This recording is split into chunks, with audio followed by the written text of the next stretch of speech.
What's going on, everyone?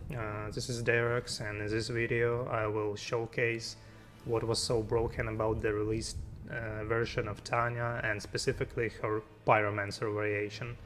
Now, I never really got to experience the game in all of its brokenness, because when I got into the game it has already been patched out and MKX stopped receiving updates at that point. But I always heard stories of like really broke characters like Summoner Kwan and a couple of others. And one character in particular was supposedly so broken that she got nerfed almost immediately after her release, and that character being Tanya.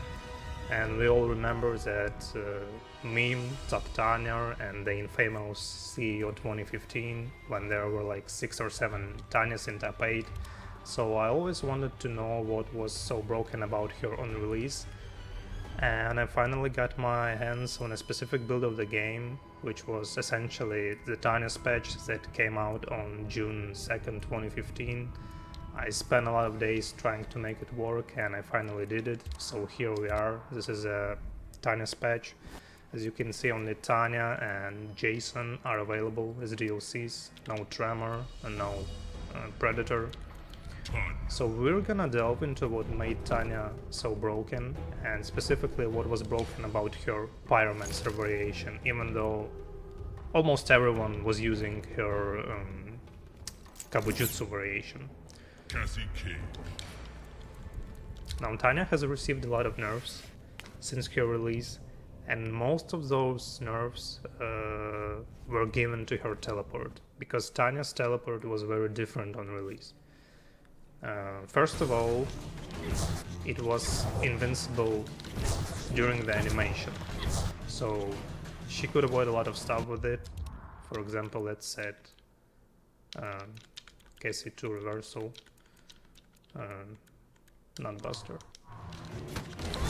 And as you can see, Tanya completely passes through, and if you try to do it in the most recent version of the game, Tanya will get hit every time. Now, generally speaking, Tanya had way less recovery from her teleports, like from landing from a teleport, and also her attacks were quicker from a teleport, and also her fireballs had less recovery when you did them from a teleport as well. And she could also jail you from her teleport as well, like this. So you can no longer do it now in the recent version of the game, but back then Tanya could just teleport on you and you had to hold the block string. Now her EX teleport forward also had armor on release.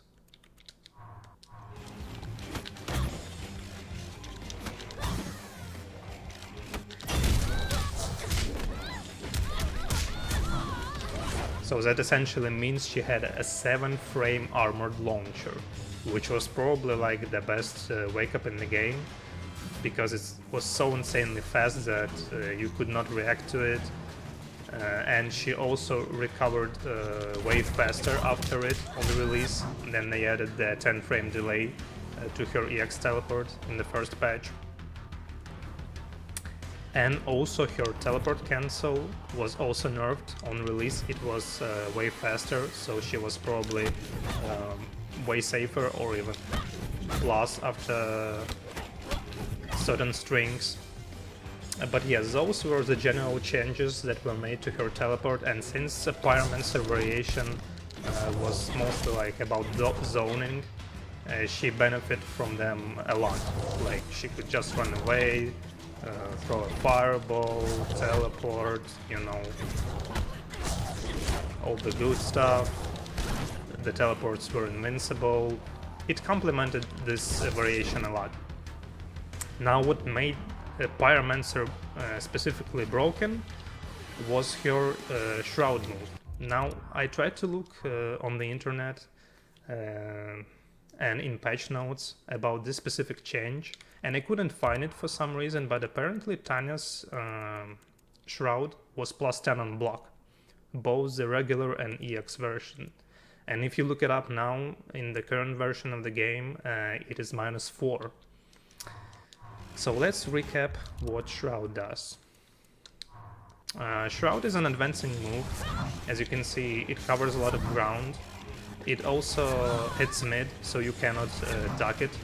It withstands you grounded, and it provides a huge hit advantage that allows you to do the, you know, like forward 3 shenanigans. You can do a throw, you know, or you can do a low, you know, like all the good stuff that Tanya can do. And it also increases damage from her fireballs a lot.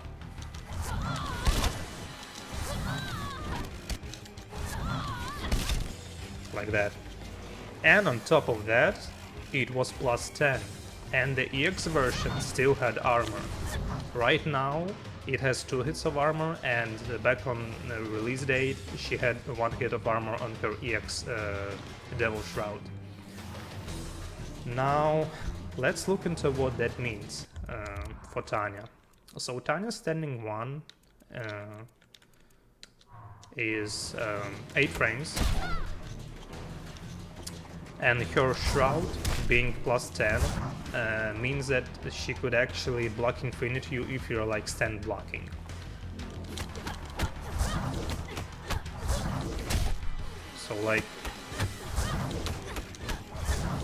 So if you're like frame perfect,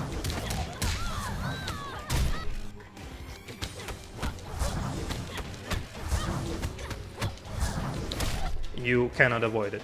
Like, Cassie's flip kick is like the fastest reversal in the game, being 6 frames, and she cannot avoid it if you do it correctly. And even the armored version,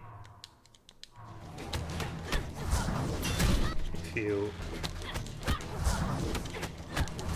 like see, the move just doesn't come out, and you can also try it with backdash, and the backdash won't come out as well if you time it right.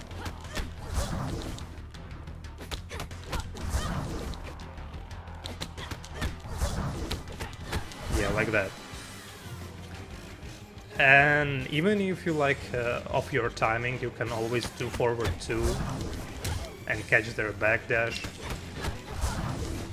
into the same situation. But obviously you can crouch to avoid the first hit, since it's a high. And some characters like Cassie, for example, she has a very low hitbox, so standing 1 will just whip on her. But then you have your forward 2, which is 13 frame mid that hits twice. And if you time it right, then it will beat out anything that your opponent will throw out at you. Oh, sorry, let's set Cassie to flip. Yeah, like that. So, and you can always do her back 3, which is 12 frames, 12 frame low, and just withstand them in the same situation. And some characters, like Cassie is a low hitbox character, but some characters with large hitbox like Goro and Ferrotor, they cannot duck the first hit of 1-1-2. So essentially it will be a block infinite on them even if they are crouching. So that's just GG's for them. And on top of that, her EX still had armor, so you could literally just spam your Shroud. Then if you think they're gonna do anything, you could just armor through, or you can just throw. Throw will beat any non-armored reversal, even if it's like low-profile reversal, like a slide or Melina's ball roll. See, like, Cassie just get thrown. And same will happen to a Sub-Zero slide or Reptile slide or Melina's ball roll. So you can only like armor through that or just backdash. And then you can also like poke them with down 1. See, like AI cannot even squeeze a move right there because she's so plus. And you can always do like down 1 into shroud or down 3 into shroud. Now some characters can interrupt down 1 into shroud, but then again you need to be very precise and have a very fast move, otherwise you'll just get re-standed by the shroud. And even then you can always do down 4 shroud, which is uninterruptible. As you can see, Cassie cannot interrupt it with the fastest reversal in the game.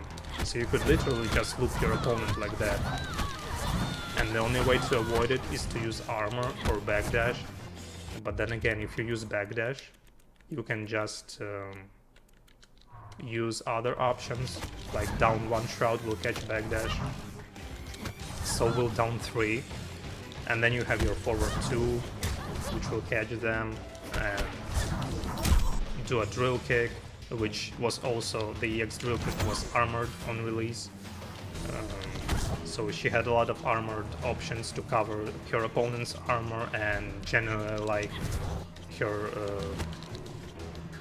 teleport was still invincible, so she could do some shenanigans with it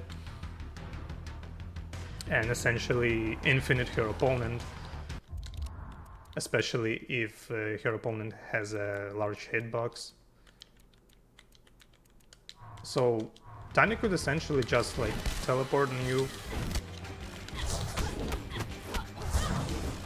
and just loop you to death.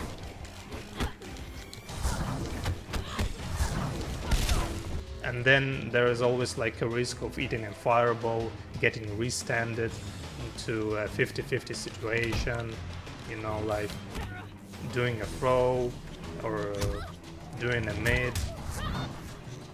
Essentially nothing your opponent could do about it, except for like duck, but you could always cover that option as well. So yeah, that it is for release Tanya. Let me know if you think this was the most broken variation of her, or were there more broken variation in the game at the time. I hope you enjoyed this video, and if you're interested in MK stuff, you can check my channel. I'm doing a lot of tutorials for 3D MK, so if you're interested in that, you can check that out too, and I'll see you next time. Peace.